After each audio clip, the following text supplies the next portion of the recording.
Hi అండి. Good morning అందరికీ. ఈరోజు నుంచి అయితే కార్తీక మాసం స్టార్ట్ కదా. నేనైతే 4:30కే నిద్ర లేచానండి. ఇంట్లో అయితే చాలా పీస్ఫుల్గా అనిపించింది. అన్ని పనులు నిన్న నైటే చేసి కాళ్ళకి పసుపు రాసుకొని తొందరగా స్నానాలు అయితే చేసేసాను. స్నానం చేసి బయట ముగ్గు పెట్టుకుందామని పసుపుతో అలుక్కున్నాను. ఇక్కడైతే మరి పేడతో అలకలేం కదా, అందుకే పసుపుతో అలుక్కుని ముగ్గేసుకున్నాను.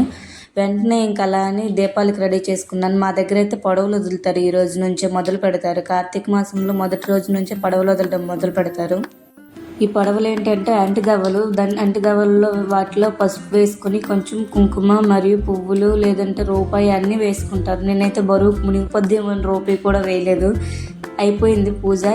వాటిని కూడా వదిలేసాను. చూడండి ఎలా వదిలేను. చాలా బాగా అనిపించింది. ఈరోజు అయితే మనసుకి చాలా చాలా ప్రశాంతంగా ఉంది. పూజ చేసుకున్నాను కాబట్టి.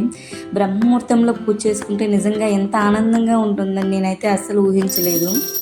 అలా ఈ పడవలు వదిలేనో లేదో మళ్ళీ మా చిన్నోడు లేచాడు. వాడికి పాలు పెట్టి మళ్ళీ వచ్చి మళ్ళీ బయట దీపం. మా ఇంట్లో అయితే తులసి చెట్టు లేదు. అందుకని నేను ప్రతి సంవత్సరం కూడా ఇక్కడ ముగ్గు మీద దీపం పెట్టుకుంటాను. ఇలా నేను పూజ చేసుకున్నాను. మీరు ఎలా పూజ చేసుకున్నారో కామెంట్ చేయండి. అందరికీ కార్తీక మాస శుభాకాంక్షలు. మరియు మొదటి రోజు మీరు ఎలా పూజ చేసుకున్నారో కూడా కామెంట్